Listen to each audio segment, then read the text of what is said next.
Hello and good day, everybody. Welcome to the second series of the Independent Jewish Voices Spring 2020 series of webinars. I hope all who are present today are weathering this lockdown. It has not been easy on all of us. Today's webinar is the Warsaw Ghetto Uprising Lessons on the 77th Anniversary. And my name is Julia Barnett, and I am hosting or moderating today's webinar. Bear with me, I am new to this, but we have to learn wherever we are at. And I want to just welcome everybody.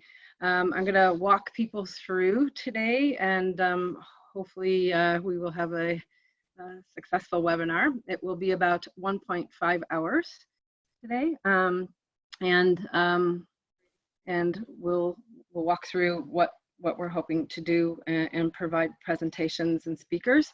In terms of today, I'm the moderator, and I've been active both in United Jewish People's Order for many years and also here on IJV's steering committee and on a number of working committees, and have participated in historically on a number of questions regarding the Warsaw Ghetto Uprising and other commemorations that United Jewish People's Order has been participant in through the years. And today we are looking at the Warsaw Ghetto, at its peak, when it contained almost 500,000 Jews, a staging point for onward transportation to Treblinka and Majdanek, sorry, I'm not pronouncing it, Majdanek concentration camps.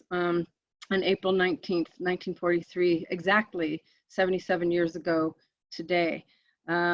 Jews caged in the Warsaw Ghetto staged the largest single insurrection during World War II, starving and lacking all but the most rudimentary weapons. A group led by people of various political persuasions held what might be called the mighty or all-powerful at the time of the Nazi army at bay for 27 days, a signature icon of the Holocaust. The uprising has become embedded in the Jewish memory and lore, and unfortunately, the mainstream interpretation has been used to support bunker mentality of the state of Israel. But there are other interpretations or lost narratives, and not only of the Warsaw Ghetto, but of the Holocaust. And so today, we hope to help broaden the interpretation and uncover some of those lost narratives. So I just want to maybe walk everybody through where we will take a look at today and how we hope we will proceed. Panelists, and there will be panelists, and we will introduce them shortly. And there will be also some videos. There will also be time to ask questions towards the end. And we will also provide for everybody at the end of our webinar some links to future webinars that we're hosting, and possibly some other information for people. Everybody will be on mute so that panelists can get through to their presentations as well as the videos, and then have an opportunity to ask questions. We will for sure try to catch everybody by picking on them and hopefully in order. And if we are not able to, we will also try to get back to people by obtaining your emails. So we'll see how this goes. And we will certainly try to walk everybody through. We will open up the webinar to questions and discussion, again, like I said, after the presentations. And like I did say, we will have an hour and a half to walk through and participate. Now I would like to introduce who our panelists are, and I apologize in advance if I do not pronounce people's names correctly. First, I would like to introduce to everybody Ronnie Gechtman. Ronnie grew up in Buenos Aires, Argentina, and received his university education at the Hebrew University in Jerusalem and New York University. He's Associate Professor of History at Mount St. Vincent University, Halifax, Nova Scotia, where he has taught European history since 2004. His research explores the development and the views and proposals concerning national minorities in the Yiddish-speaking Jewish labor movement, in particular, the Jewish Labor Bund.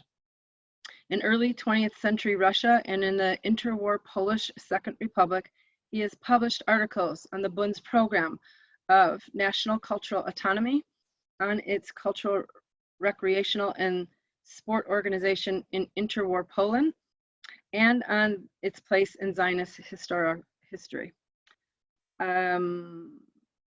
We will also be showing a video by Marek Edelman, a Jewish hero in Poland. And Marek, we will have about a 15-minute presentation. I believe we're going to begin with this, but I will introduce our second panelist as well, Susanne Weiss. Susanne Weiss is a Holocaust survivor and author of Holocaust to Resistance, My Journey, available from Fernwood Publishers. A lifelong social activist, she is a member of Independent Jewish Voices and many other social movements, and a dear friend. And she will provide and present a 15-minute presentation for all of us. And our third speaker will be Larry Haiven. Larry Haiven is a professor emeritus at St. Mary's University. He taught industrial relations and human resource management and has published actively in these areas. In retirement, Larry has been active in various social justice organizations such as Nova Scotia Parents for Public Education and Equity Watch and Independent Jewish Voices. He has taken an avid interest in things Jewish and was the main author of IJV's Canada's report, Anti-Semitism and Context, Its Use and Abuse. Please look up that article. It's available. And we will also be presenting a video by Primo Levi, A Life. And again, we will then have an opportunity besides presentation, and then we will then open up for everybody to begin putting up their hands and letting us know. Be patient with me, please, like I said earlier, because I am new at this. However, all of the non-panelists, you will all be muted, so I'm just letting everybody know that. Click on the icon labeled, no, sorry. We will move from there. Is that, I hope that's clear to everyone. And we will begin to move on.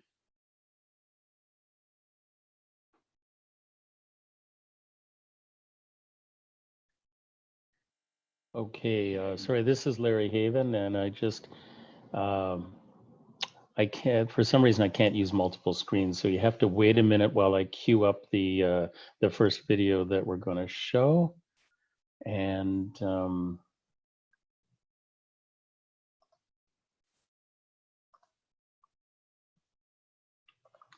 there we go.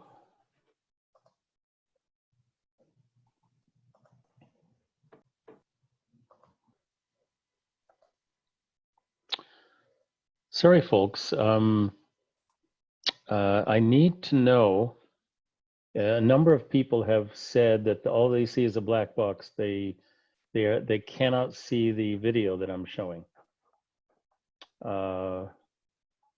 And Aaron Lakoff is helping us here, and I'm wondering if, and maybe I'm wondering whether I need to start the video again.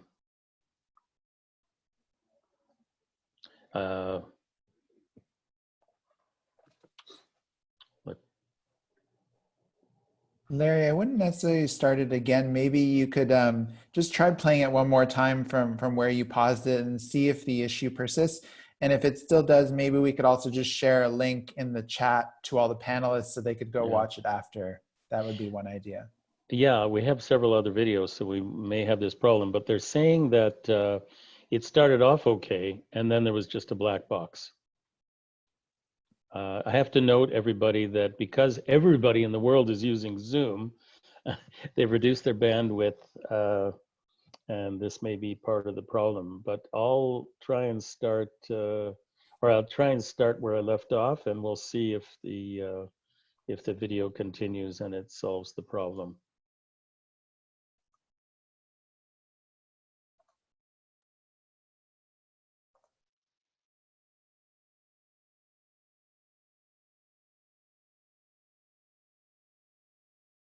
Okay, we are sorry that the black box got in the way, but like Larry said, we can try to make that available to everyone.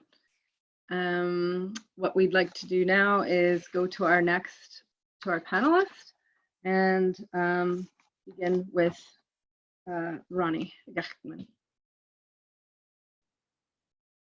Thank you. But first, now, Ronnie, do we want to show the Mark Edelman video? We're gonna Okay, yeah, try good. this. So just hold on a second.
Okay.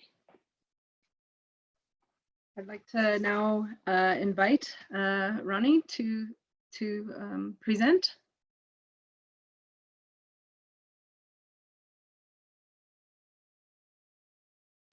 Excellent. So good afternoon, everyone. And just wanted to say a few words before, and now I can share my presentation.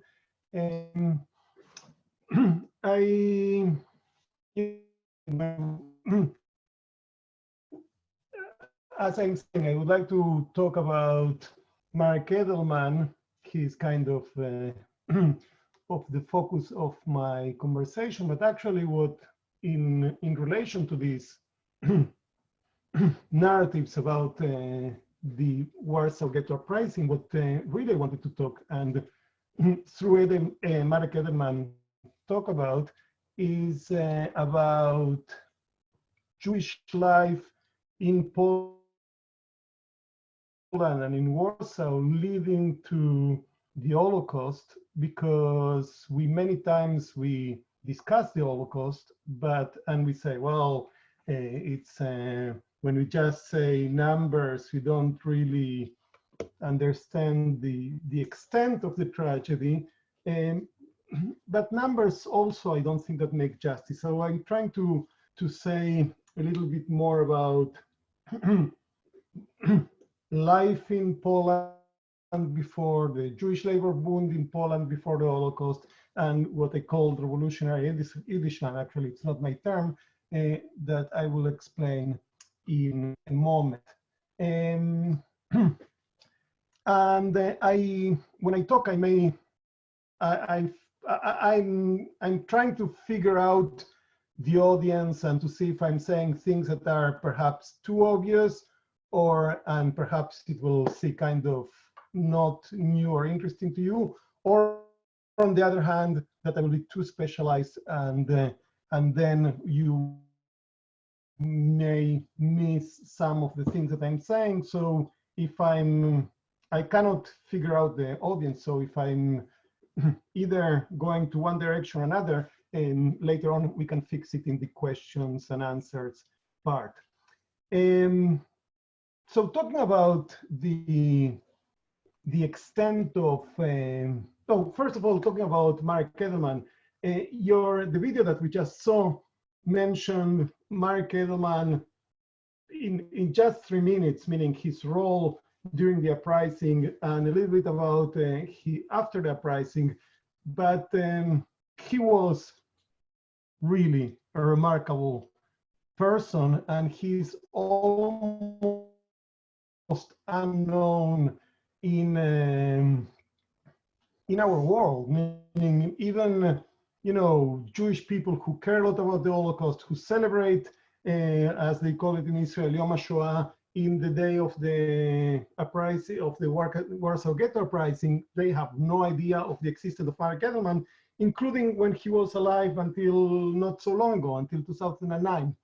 And in part, it has to do with his own personality, meaning after 1945, he published his report on the events of the Warsaw Ghetto Uprising. It's a very matter-of-fact report with lots of names, meaning already by 1945, he was already trying to preserve the memory of all the people who died in the uprising and in the Holocaust by mentioning the name. I think that by 1945, probably he had a feeling of urgency, as you can see the date it was published, meaning the uprising was in 1943. In 1944, he fought during the Warsaw uprising, the Polish uprising, and already by 1945, he was publishing this. So I think that when he published it, he had a strong sense of urgency. As you can see, it was translated to English in 1946, and then it was forgotten for many years, and it's not one of the main sources that people refer to. And after that, he started a new life in which he mostly learned medicine and became, as it says, a leading cardiologist. And even though some people knew about him, and for example, when he visited the United States in the 1960s, he met with Martin Luther King, or he met later on in the 70s with Willy Brandt and people like that, but he was not making a career of being a hero. He was not playing on that, and he was not a public figure until the 1970s, when COR, which was an organization that later joined with Solidarność, he was part of that organization. It was the Polish intellectuals that led to the Solidarność movement. He joined that movement because, well, as very critical of communism in Poland as it happened, and then he was kind of rediscovered in Poland and became recognized as a hero in Poland, and from there he became a public figure in Poland itself, and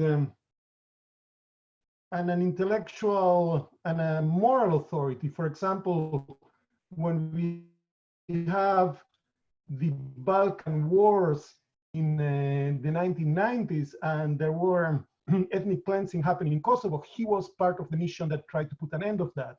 And and his voice he published regularly in Gazeta Wyborcza and other newspapers that are kind of solidarity leaning in Poland, and he became very famous. And of course, he had lots of things to say about many things. He supported the struggle of the Palestinian people, and he was very critical of the treatment of the Palestinians by Israel. And at the same time, he was also critical of the tactics of the Palestinians to employ terrorism against civilians. And he published that. He was very outspoken in that sense. And at the same time, he really didn't try to play to that role of a hero that everybody should be worshiping.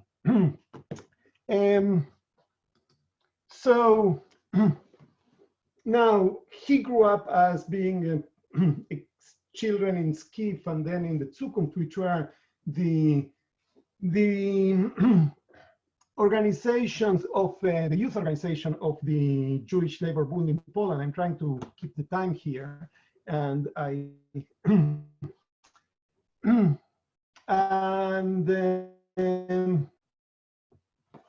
and which brings us to the point of the Bund, which was the organization to which he formed. And when we talk about Poland in before the war, we have to first of all try to imagine the size of the community, which sometimes we forget. Jews were roughly 10 to 12% of the population of Poland, which means that if the population was 30 million or so, there were over 3 million, between 3 and 3.5 million Jews in Poland, with a very rich network of organization with their schools, their kehiles, meaning their communities, and they were very, very active in politics. And roughly speaking, a third of the community was still Orthodox, and they have their Orthodox organization, and a third of the community were Zionist, but there was no Zionist party, but there were all Zionist groups, and there were other, meaning a third were either Zionist or other secular groups. But roughly speaking, the Bund was, by the end of this period, supported by, roughly speaking, a third of the community. We know that because there was a series of elections in the late 1930s, either municipal elections or Kehila elections, in which the Bund did really, really well, meaning in some places they were getting more than 50%, in particular in urban centers where there was a large working class population. The Bund was a Marxist party that represented the Jewish workers in first in Russia, as you can see from the name, der Allgemeine Jüdische Arbeiterbund in Lite, Poland, and Russian, meaning the General Jewish Federation of Workers in Lithuania, Poland, and Russia. And it was, as opposed to all the other groups, it was the only one which was a really mass party with mass organization. So let me run a few images about that. One of the principles of the Bund, besides being Marxist and supporting the revolution, etc., is the slogan, what we historians call Doigkeit, meaning the idea that we have to work in the present and work in where we are. So the slogan here that you can see on top, Dorten wo wir leben, dort ist unser Land, which translate in English to here where we live, here is our land.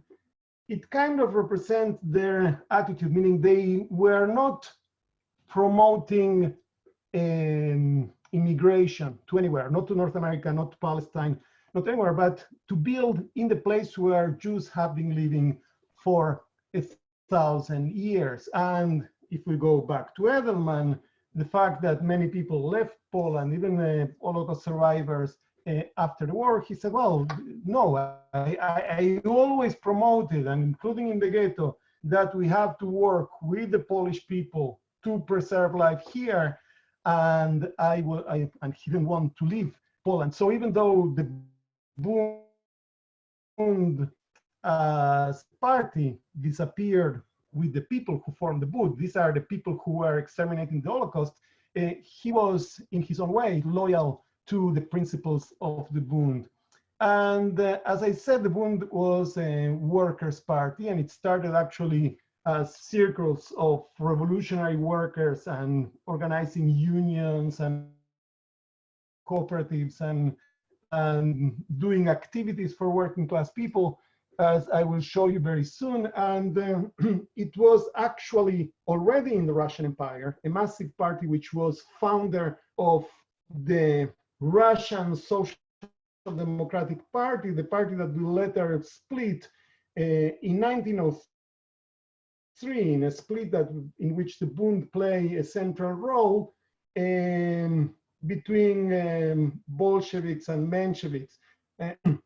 Sorry, I'm going back to the previous image, meaning these are the founders of the Russian social democracy. And from the 9 people who participated in the Congress, the largest delegation, the 3 people here in the bottom, were Bundists. And here, if you look, I don't know if you see my my cursor, the people here in the center, Vladimir Medem,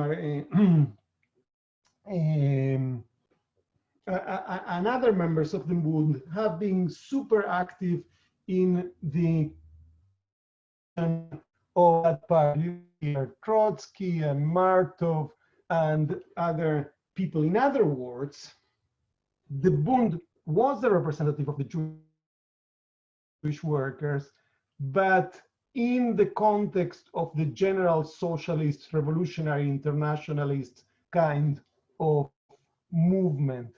And again, we have to run a little more, but it was, there was politics and Yiddish culture. I'm showing here Esther Frumkin because she was the one person who was the leading person, one of the leading, she participated in the Chernovich conference, and she was a leading figure in the promotion of Yiddish culture and Yiddish culture among Bundists. Vladimir Medem was the main theorist, and the party was very active in the 1905 revolution and in the 1917 revolution. In both of them, it was one of the massive parties, not only Jewish parties, but massive parties in general in the context of Russia.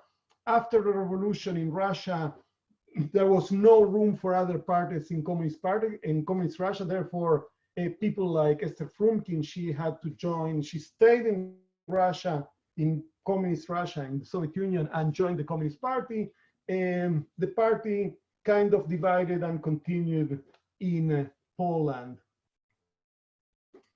And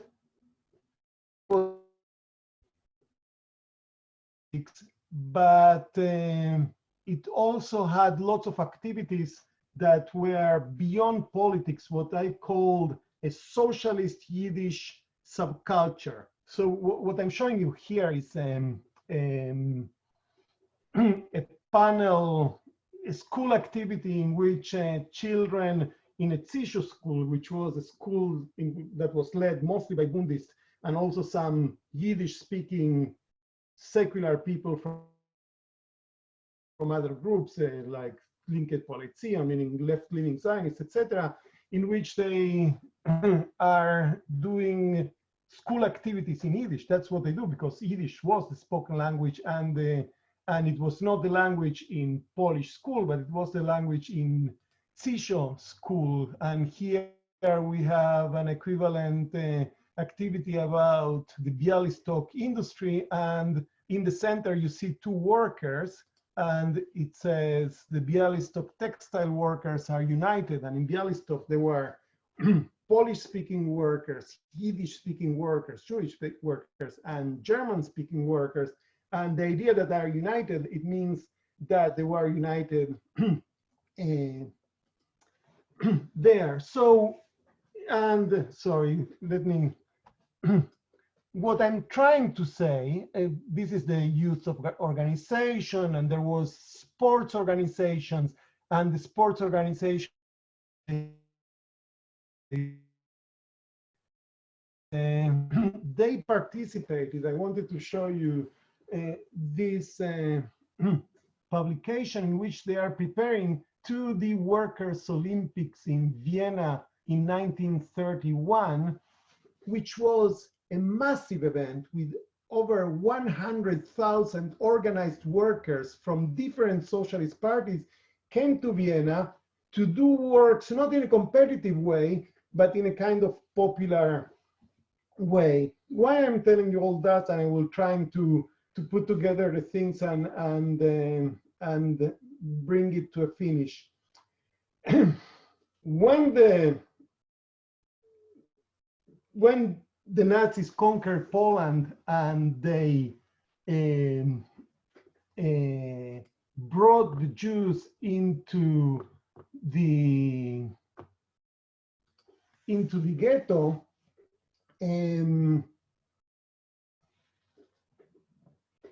the Bundists still believed that they have to fight together with the Poles to liberate themselves from the Nazis, and they didn't accept the notion that what the Nazis were trying to force, to divide the different races and bring them together. And it was an issue of a certain division. At the end, there were two fighting organizations, but they joined the Jewish fighting organization only because the other Jewish groups, Anilevich with the Zionist groups, etc., they agreed with the Bund position that they have to fight as part of the Polish organization, which was very useful to the people to the Jewish fighting organization. The job, give me a minute and I will finish. To acquire arms, meaning before the Bund made that connection with the Polish rebels, the rebels in the ghetto had one handgun. That was the whole armament that they got. And through the Bund, they managed to get much more arms. Now, to finish, I have much more to say, but I prepare for over 15 minutes. Let me just mention the fact that since Mark Edelman was a hero, this is the Warsaw Jewish, meaning this is a monument to the Zukunft fighters and the Bundist fighters in the Warsaw Cemetery, where this is what we see here is the bottom of the monument. Edelman was buried very close, as you can see, to that monument in a state funeral in which president and prime minister and previous presidents of Poland participate in it. Today, if you go to Warsaw, you can go to the Mark Edelman Street. In other words, Edelman is almost completely anonymous in Israel and in the Jewish world, but he is recognized as a Polish hero in Poland. And this is in Novolivsk. It's not very far from where the war was hidden. And in any way, I think that I will stop here and I will allow the thing to continue because we have to stop somewhere. Thank you very much. Thank you so much. Our next speaker is Susanne Weiss. I'm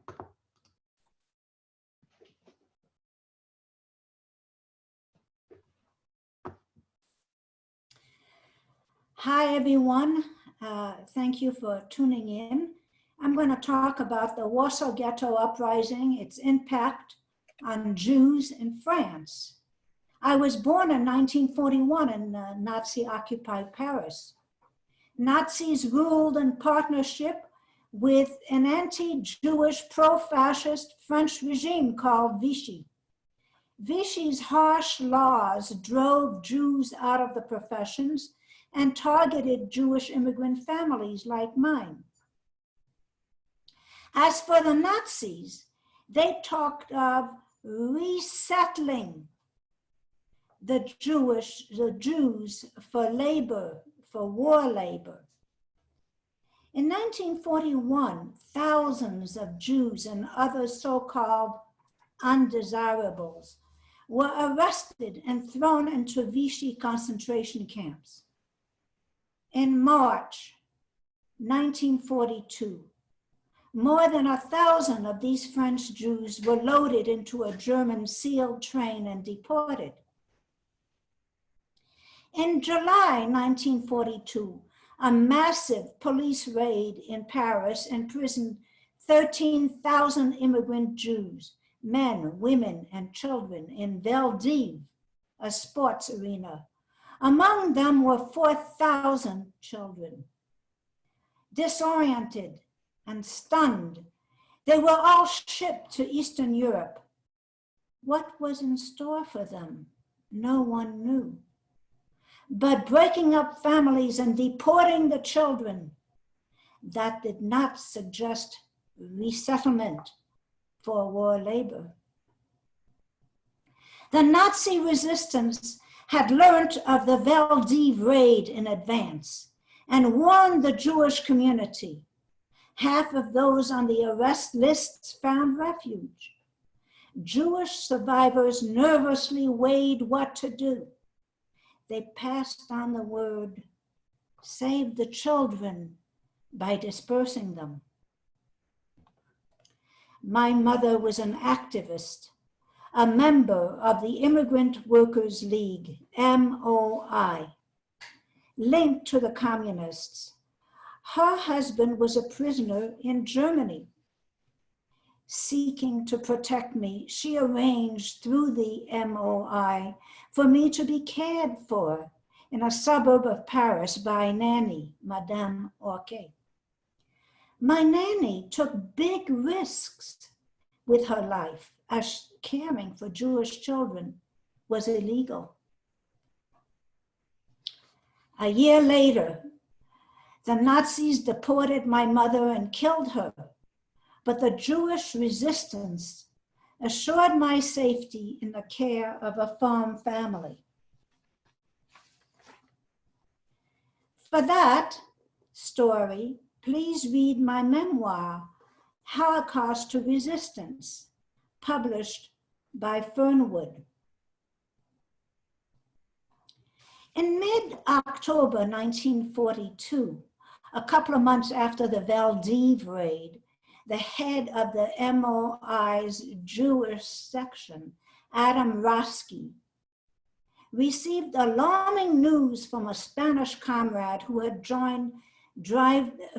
job driving a truck for the German High Command.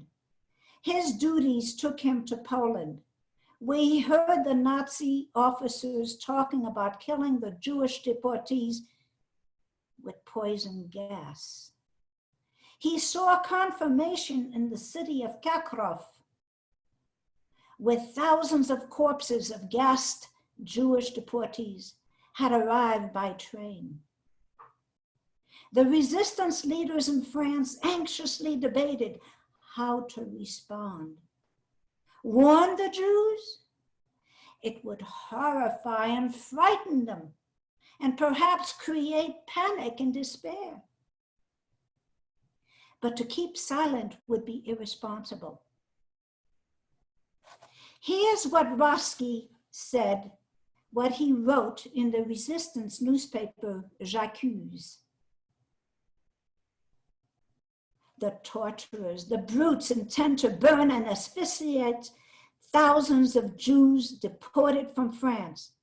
11,000 bodies killed in this way have been brought by train to Poland. In December, Britain Allied powers were quoted on radio. 360,000 Jews have been killed in the Warsaw Ghetto. Their statement stressed that these are not isolated crimes of junior officers, but premeditated, elaborated, and organized plans.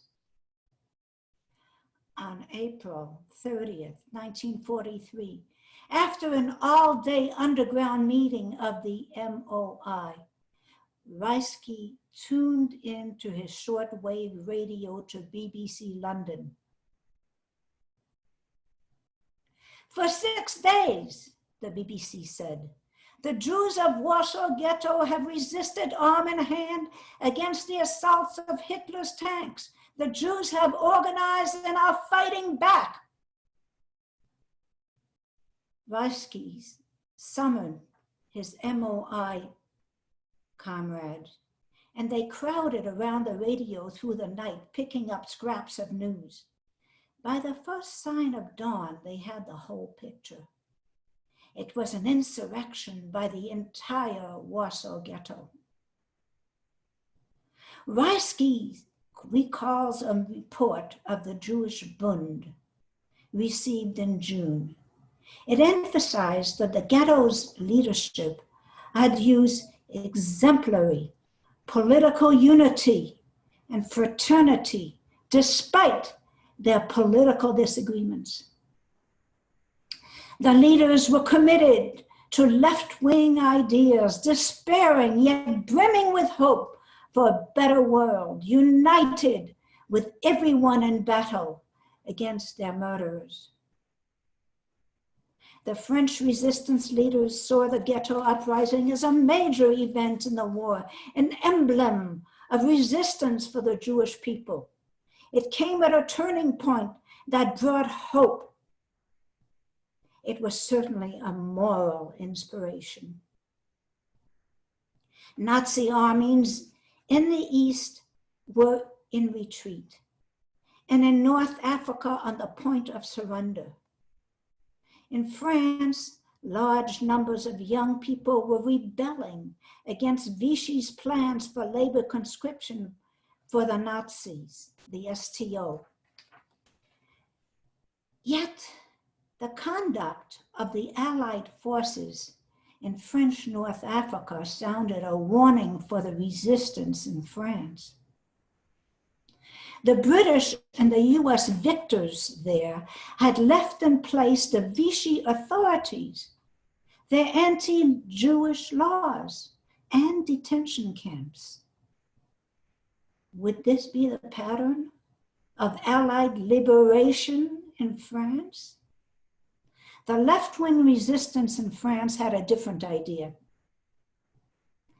To the greatest extent possible, the working people of France would themselves liberate the country through a revolutionary uprising. That would settle accounts with the Vichy criminals and open France's road to a better future.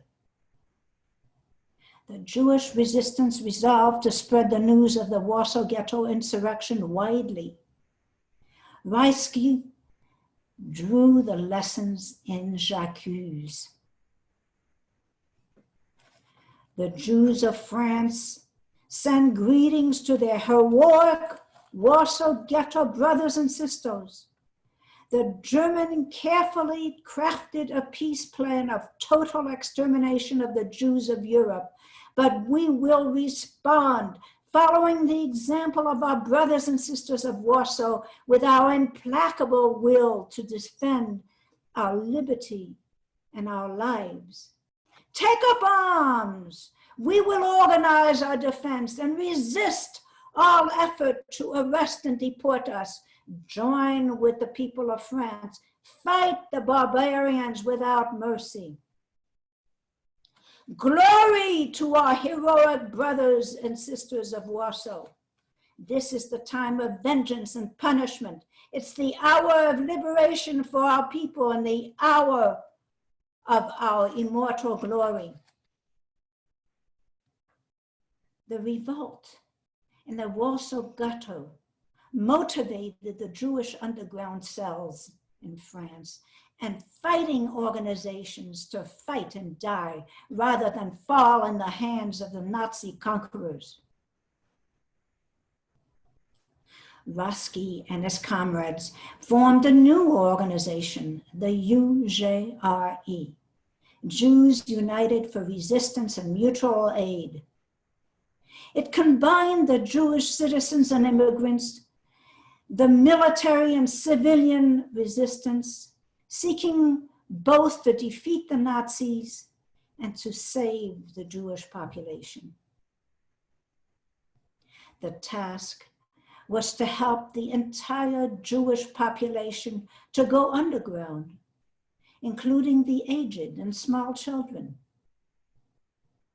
Most Jews left Paris and went to the unoccupied regions, such as the city of Lyon and the rural area of Auvergne in the south of France, where I was hidden. In the course of the resistance, the Jewish people in France joined with the broader population in a battle for liberation. Although there was an anti-Jewish current in France, the Nazis failed to win the population to this view. Most people did not consent, and many provided help for the Jews and others persecuted. Jewish survival depended heavily on the ties with non-Jewish population. Roski's UJRE, the Union of Jews, worked together with groups in the Jewish mainstream and the Zionists and the non-Jews. They allied with anti-Nazi forces among the Catholics, the Protestants, and Muslims. While waging the armed struggle, they also stressed social service to the community. Many who helped were government employees in the schools, healthcare, and especially in social work, acting to undermine the policy of the pro-French Nazi authorities. When the Nazis were driven out in 1944, significant sectors of the country, including Paris, were in fact liberated by the resistance forces. 3/4 of the Jewish population survived, more than 200,000, along with even a higher percentage of the Jewish children, 70,000. After the war, the task was to reunite the Jewish community, to reconstruct their families. Survivors got in touch with organizations and church groups and individuals who had shielded their children. Some who had accepted children were not keen on returning them. That was the case with the farm family who had lovingly cared for me. My father returned from his prisoner camp in Germany with a war wound that was soon to take his life. During his last days, he came to retrieve me. I was unwilling to leave my farm family, and he had to wrench me from their grasp. I was then placed in the orphanages administered by the UJRE. our counselors and educators, had been active in the resistance. They introduced us to Judaism in a secular spirit. They educated us to recognize our heroes of the French resistance, and particularly of the Warsaw Ghetto. I still carry within me the spirit of the French resistance. At age 9, I landed in the United States, adopted by a Jewish American couple. They and their friends didn't speak about the war experience of the Jews, but they did celebrate the anniversary of the Warsaw Ghetto Uprising.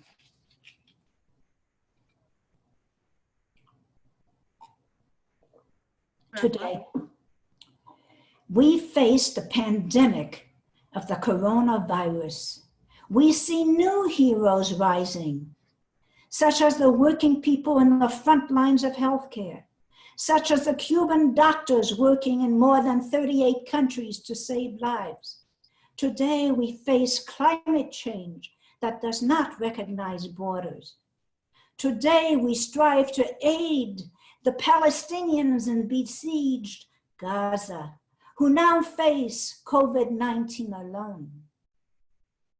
We must join with all who fight white supremacy, the racist creed of fascism.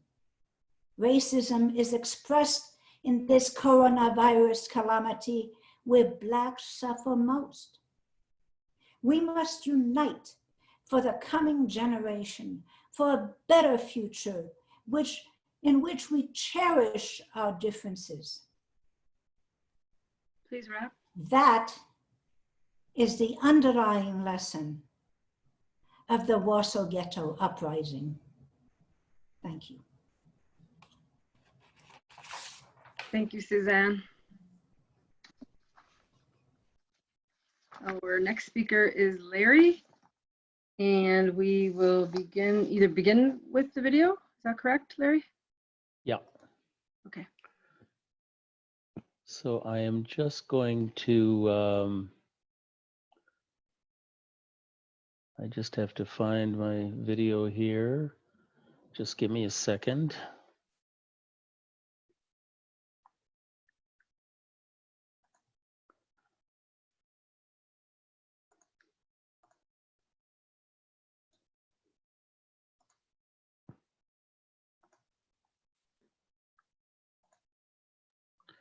This is a short little introduction to Primo Levi, and here it is. And I'm hoping you'll be able to see it. We had a bit of a problem with previous videos. Alas for the dreamer. The moment of consciousness that accompanies the awakening is the acutest of sufferings, but it does not often happen to us, and they are not long dreams. We are only tired beasts. If this is a man. Primo Levi was born in Torino in 1919 to an old Italian Jewish family. After graduating from the prestigious Massimo d'Azeglio School, he began chemistry studies at the University of Turin. During his term at the university, the fascist regime enacted race laws, which made it difficult for him to complete his studies, but he eventually graduated with honors. Levi and several other Jewish students founded a resistance group against the fascist regime. When the Germans took over northern Italy in the autumn of 1943, following the removal of Mussolini from power and the government's surrender to the Allies, the group took to the hills, where they tried to rendezvous with a local anti-fascist underground group. The unskilled members were informed upon and soon captured in December 1943. Levi, who didn't want to be identified as an anti-fascist, called himself an Italian citizen of Jewish extraction and was sent to the Fossoli transit camp near Modena.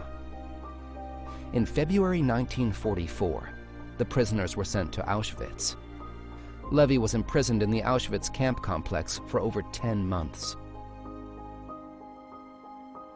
Of the 650 Italian Jews deported with Levi, only some 20 survived. Fortunately for him, he knew some German. He managed to find work in a rubber factory. And he finally fell sick, and so wasn't taken on a death march. After the camp was liberated at the end of January 1945, Levi returned in a long, torturous journey through Eastern Europe to his home in Torino. He also returned to his job as a factory chemist and started a family.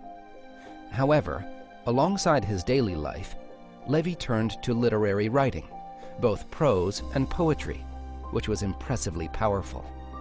Levi's writings are some of the most honest, sober, and human expressions of the experience of Auschwitz and of the world of the victims and survivors of the Holocaust. Levi's first book, published in 1947, is entitled If This Is a Man, his most direct book, which deals with the experiences of an Auschwitz prisoner in a situation in which man's human dignity has been taken away, and the difference between human and inhuman existence was never more unclear. In his writing, detailed, matter-of-fact, and sensitive, but never flowery or sentimental, Levi managed to convey a glimpse of the world known as Auschwitz. Levi also describes the constant sense of alienation which every prisoner felt. Their names, families, and every connection with their previous lives had been taken away. This was all the more prevalent among the Italian prisoners, who didn't know German or Yiddish, and who were strangers to some extent, even in the eyes of the other Jews in Auschwitz. Many were the ways devised and put into effect by us in order not to die, as many as there are different human characters. All implied a weakening struggle of one against all, and a by no means small sum of aberrations and compromises. Survival, without renunciation of any part of one's own moral world, apart from powerful and direct interventions by fortune, was conceded only to very few superior individuals, made of the stuff of martyrs and saints. If This Is a Man wasn't accepted immediately, but in time, its importance and power were recognized. Levi's second book, The Truce, is a product of his experiences as a migrant during the year after his liberation. His famous book, The Periodic Table, is a sort of literary autobiography, which avoids dealing directly with his time in Auschwitz, but relates to it front and back. His last book was The Drowned and the Saved, in which he returns to Auschwitz and ponders, this time from a greater distance, the big, unsolved questions concerning the Holocaust. Levi wrote several other books and collections of stories and poetry, some of which don't deal with the Holocaust at all, at least not directly. Alongside the piercing, chilling, pessimistic style of If This Is a Man, Levi also reveals other sides of his character in his writings, with a veil of wry humor and optimism. Primo Levi fell to his death on April 11th, 1987.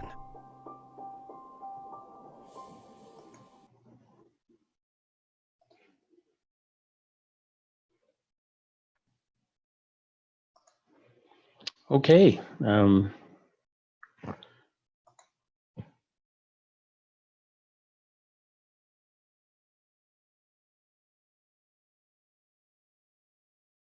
Unmute. Now, I'm just going to pull up my slideshow. Please be patient, and I'll be with you in a second.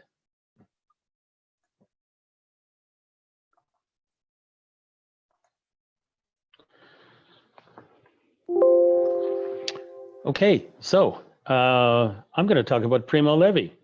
I know it's a bit removed from the Warsaw Ghetto Uprising, but what we're seeking to do today is to open up new vistas, new narratives, new interpretations, and Primo Levi is a must read. He came from the wonderful old Jewish community of Turin, or Torino, which dated back to 1500 when refugees came from expulsion in Spain. Of course, as in many other European cities, Jews were forbidden to own real estate, join the army, enter guilds and schools, and they were really only allowed to be pawnbrokers and then moneylenders. In 1679, a ghetto was built where Jews were shut in at night. They gained some political and civil rights after the French Revolution, but they weren't fully emancipated until 1848. But thereafter, the community very quickly prospered. In fact, if you look at the picture at right, we see a symbol of that prosperity and status, the 1889 Mole Antonelliana, which is today a major symbol of Turin and still the tallest structure in the city. It was first built as a synagogue and then sold to the city. The Italian Jewish population was the most assimilated in Europe. Many fought for Italy in World War I. By 1920, there had been 19 Jewish senators and 2 Jewish prime ministers of Italy. What was the experience of Italian Jews under fascism? Mussolini came to power in 1922. It wasn't until 1945 that the Germans were, the Nazis were finally defeated. By the 1920s, there were 3 main political tendencies among Italian Jews: communism, Zionism, and surprisingly, fascism. And of course, anti-fascism was much more widespread than any of those. Unlike Germany, where fascism was always anti-Semitic and Jews weren't allowed into the party, in Italy, only slowly became anti-Semitic. A wonderful book that you can see here is Benevolence and Betrayal, 5 Italian Jewish Families Under Fascism by American-Italian writer Alexander Stile. In fact, one of Mussolini's romantic partners and a leading light in the fascist party was Margherita Sarfatti, and she was Jewish. And she actually raised money for the fascist party in the United States during the 1930s. At first, the fascist party rejected discrimination against the Jews. Mussolini claimed that there had never been anti-Semitism in Germany and Jews had lived there forever. But as he grew closer to Hitler, anti-Semitism became more entrenched. A novel about that gathering storm is the famous Garden of the Finzi-Contini by Giorgio Bassani, which was made into a movie in 1970. And one of the main characters, actually not one of the main characters, but one of the smaller characters is a member of the fascist party. And he too was deported to a concentration camp with the main characters. In 1938, the racial laws were introduced and it stripped Italian Jews of their citizenship, but there was still little participation in the Holocaust until Mussolini was deposed and jailed in 1943. The Germans invaded and occupied northern Italy and then began the mass deportation of Jews to concentration camps, which Levi managed to evade for a while. Primo Levi survived Auschwitz like other survivors only by chance, but he had a number of things going for him. First of all, because he was rounded up so late, he only spent 11 months, the better part of 11 months in Auschwitz. He spoke some German because of his chemistry training. That gave him a little bit of an edge. He was reasonably healthy and he was young and he was very shrewd. He was a trained chemist, and so he was suitable for engaging in slave labor in the IG-Farben synthetic rubber factory in Auschwitz. But also there were 2 remarkable Italians who helped save his life. One was his fellow Jewish prisoner and friend, Alberto Dalla Volta, and another non-Jewish Italian bricklayer who had come to Auschwitz just to find some work. And was not a prisoner, Lorenzo Peroni, who gave him food from his own rations for almost half of his time in Auschwitz. Levi fell ill just before liberation, so he was too weak to go on the death march where Dalla Volta, his friend, died. On his return to Italy, he started writing his memoir, If This Is a Man, and there followed 40 years of other memoirs, poetry, short stories, science fiction, novels, 20 books in all. He explored the deep philosophical meanings of the Holocaust and other phenomena. His work is kind of like a cross between Elie Wiesel and Viktor Frankl. From the early 1960s, Levi was subject to bouts of depression and he died at age 67 from a 3-story fall inside his apartment building. Most agree it was suicide, but some people disagree. Elie Wiesel remarked, Primo Levi died at Auschwitz 40 years later. His writing is straightforward and direct, often humorous, but deeply thoughtful and always full of nuance. He's both a great humanist and a shy, querulous, and critical man. Here's a quotation from his later 1986 reflection, The Drowned and the Saved. Let me repeat that we, the survivors, are not the true witnesses. We survivors are an anomalous and negligible minority.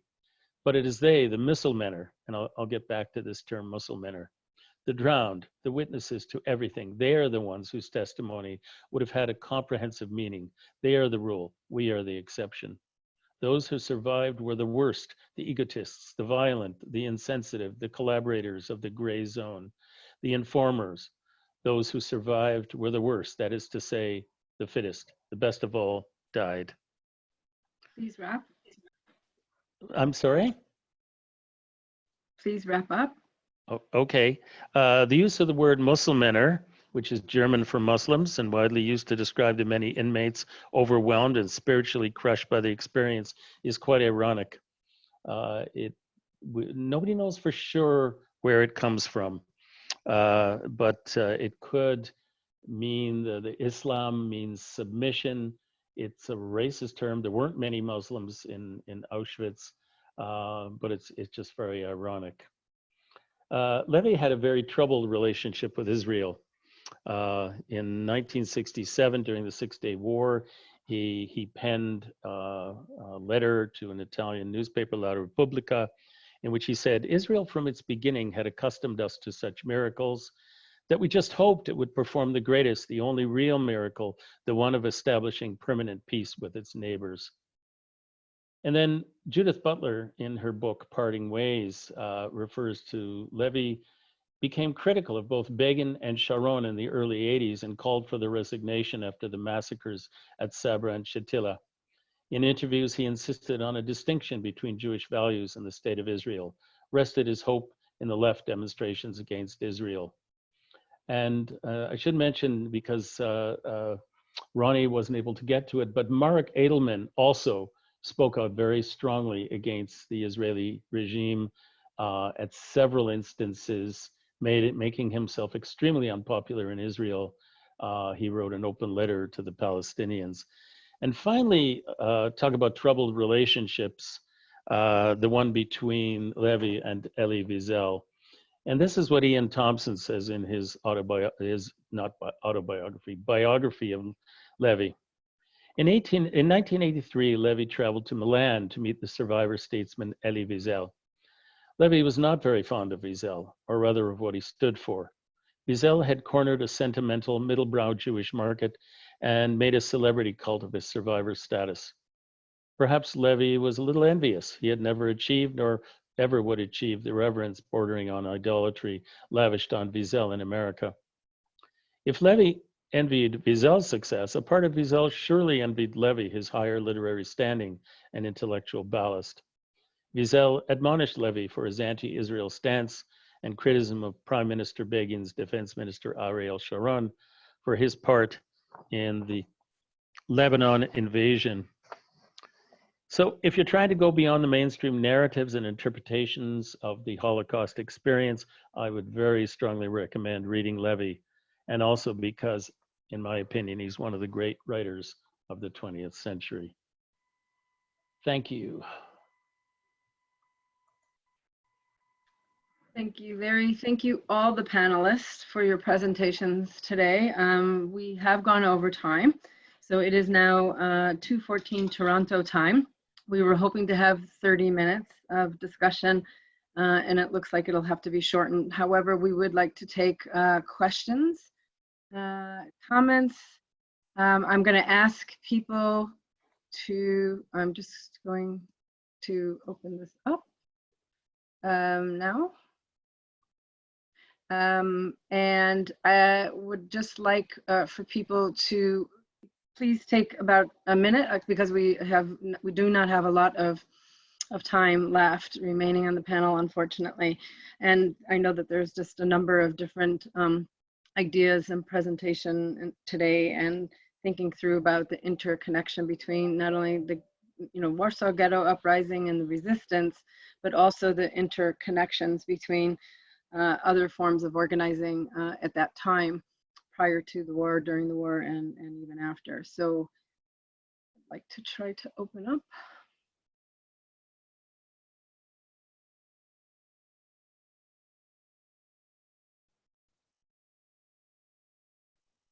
Carl? Hold on one.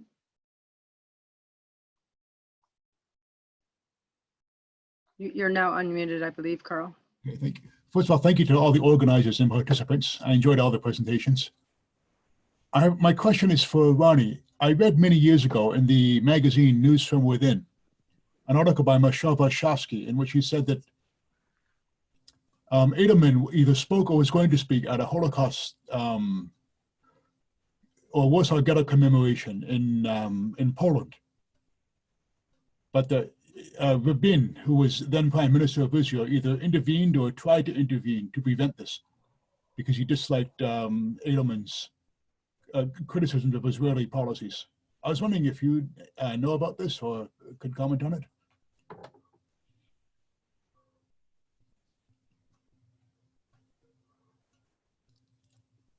Well, first of all, hi, Carl, good to see you. I have to mention that I wrote in the Outlook, where Carl was the editor, I wrote my article on Edelman, how do you call it? That was one of the few places that published an article when Edelman died. And so thank you for your question. And Carl is a friend, and by the way, Mikado, Michael Warshawski, was also a friend. I've been many times to his house in Jerusalem. We used to live not very far from one another. And there are many stories about the event that Carl is referring is a crucial one. We are talking about the first time that the Prime Minister of Israel went to Warsaw to the anniversary of the Warsaw Ghetto Uprising. It was in 1993, meaning we had Lech Walesa as president and Solidarity in government, and Marek Edelman was one of the heroes and a member of Solidarity, and at that time he was still elected to the Polish Parliament. And there are several stories about what happened exactly. According to Shulamit Aloni, who was at the time Minister of Education in Rabin's government, it wasn't Rabin who personally opposed to Edelman's talking, but the other members of the delegation. And Rabin and Edelman met, and Edelman told him, you know, Rabin, you have to do peace with the Palestinians. And Rabin kind of smiled because it was 1993, April, and they were already negotiating what a few months later will come to be the Camp David Accord. So it seems that it wasn't Rabin himself who didn't allow Edelman to talk, but the thing is that Edelman did not talk, and it was Lech Walesa who didn't want to be involved in this Jewish discussion, but when he went to put the flowers in the monuments of the fallen people of the Warsaw Ghetto Uprising, he took Edelman and Edelman's grandson from the hand, and they joined him with the flowers. But the point is that the Israeli delegation, they wanted to forbid the only living commander of the Warsaw Ghetto. There were 5 commanders. By 1993, all but Edelman died, and they didn't allow him to talk in that special event. So, yeah, thank you for the question, Carl. Okay, there is a question that's come in from Alana. I am an anti-fascist organizer in the US South. What lessons should I carry with me from the uprising and the narrative shared here today as I seek to support my migrant neighbors both with and without papers. Would any of the panelists like to? I'd like to answer that. Thank you, Alana, and thank you for all your important work. This is the kind of work we need today. We need people who are against fascism, against racism, against white supremacy. We need people to unite, and we need people to understand that we have to unite for people who are different from us, people who come from other countries.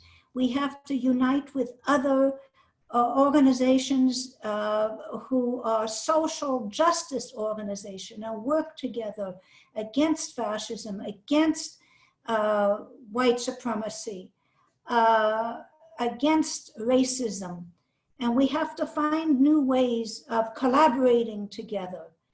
And the people who are citizens of this country, for instance, or whatever country you're from, people who are citizens and those who are immigrants have to find a way of uniting as well. I say that one of the ways we have to unite is against white racism and fascism. We have to find ways. Thank you.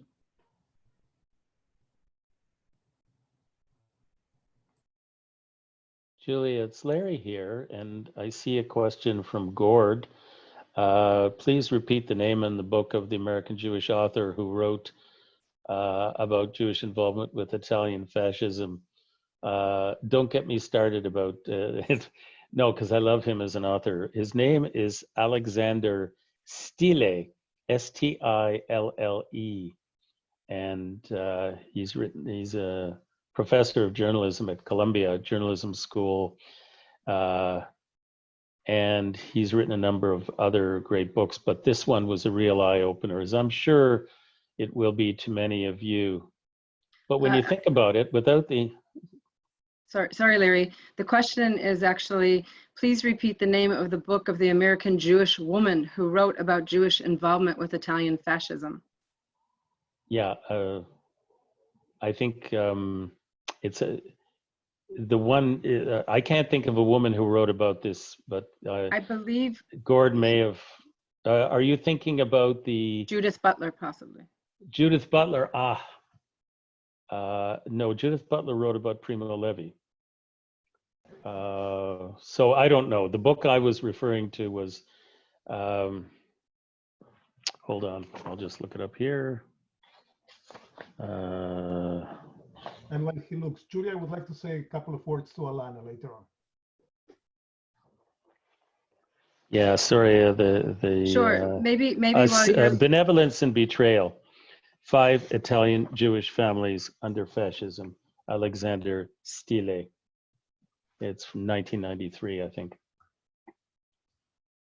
Okay, we have another question by Haley. I'd like to hear about when and how each speaker became active in their area of interest.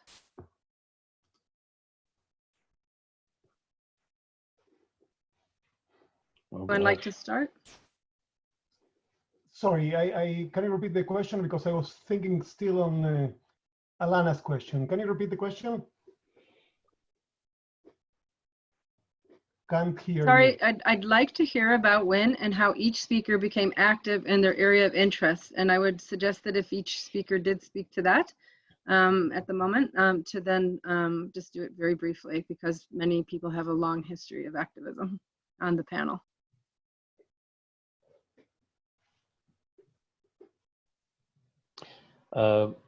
Maybe I'll start, I'll jump in.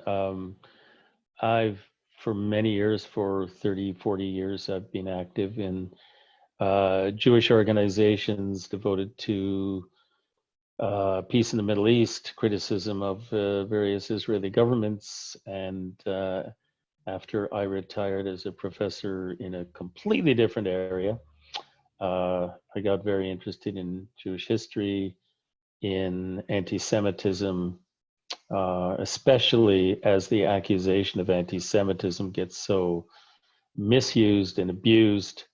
And that led me to Mark Edelman and Primo Levi and many other writers. Thank you, Larry. Suzanne, can you answer that question? Okay, it's very complicated. Actually, you can read my book. I don't know if you can see it right. Holocaust to Resistance, My Journey. I tell you that I first became aware of, not aware, but became politically active in a sense when I was incarcerated at the age of 17 because I defended some friends who were accused of being gay and influencing me. And so I was incarcerated, and in the incarceration, I met Puerto Rican women, which was the first time that I became friends with Puerto Rican women. These women were a year younger, maybe 2 years younger, and they had been violated by men in their families. And yet they were the criminals, they were incarcerated. And so that awakened me to see that an injustice had been done against women. And it stirred me to think about that. And I became more active when I left my incarceration a few months later. Thank you. And Ronnie? And if you allow me a second, I'm still, I will answer the two questions, the Alana's questions and meaning I'm not really answering to Alana, but I wanted to show Alana this poster from, it's not a poster, actually it's a publication of the JOW, the Żydowska Organizacja Bojowa, which was the organization that led the Warsaw Ghetto Uprising. On the bottom, it said, "Soll leben die internationale Verbrüderung," meaning long live the international brotherhood and sisterhood, we would say today.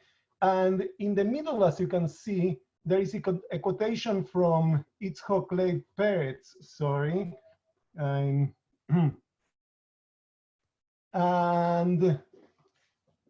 And when I went to Yiddish school in Buenos Aires, that's one of the, I think the first day when I learned that, my first day of high school, I learned that song, which said, "Alle Menschen sind Brüder, Gele, Bräune, Schwarze, Weiße," meaning the people were brought into the ghetto and exterminated based on the racial notion that races are separated and some races are inferior and therefore should be exterminated. And when they rebelled, they never accepted that notion. They continued to think in terms that all human beings are brothers and sisters, and that is in itself part of the rebellion. And they did receive help from the Polish resistance outside, and actually the Jewish fighting organization was part of that, of the all Polish organization. Now, about activism, I have to say that I'm coming from a Zionist family. I got a Zionist education and I grew up that way.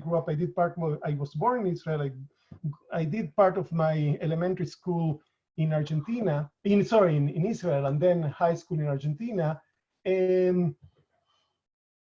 But I kind of believe that I got my political education from the militaries in Argentina. I grew up, my high school was under military dictatorship, which was, people were disappearing from my school, from my extended family. People were either disappearing or they had to leave the country. And at some point when I eventually, as a Zionist, I moved to Israel, the two experiences, meaning experience of being Zionist and eventually a soldier in a combative unit, and my experience of having lived through dictatorship, they didn't match up.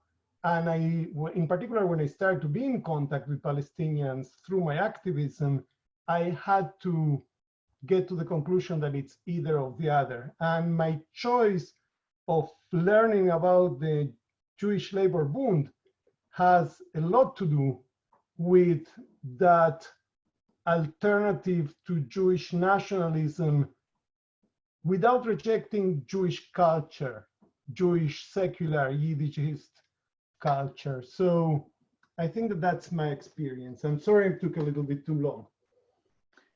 That's okay. So we are now at 2:30, just over 2:30. And this is the time that we are supposed to come to an end of the session. So unfortunately, we do need to come to an end.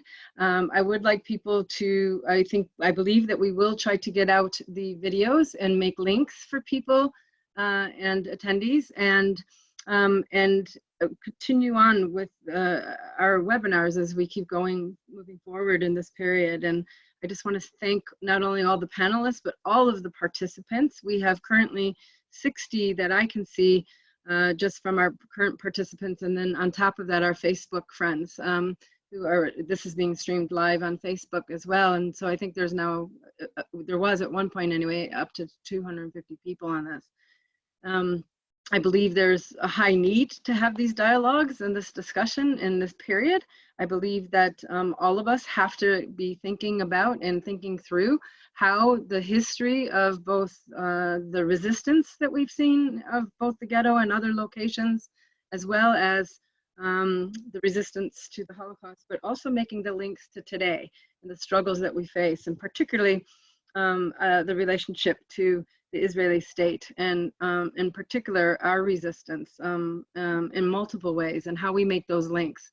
And when the saying never again for anyone, or never again, we mean this for anyone. And making those links is the responsibility of those on the left and progressive movements to find the links where we can, and to continue those struggles as we keep moving forward in this period. And want to say thank you, everyone, for being patient with me.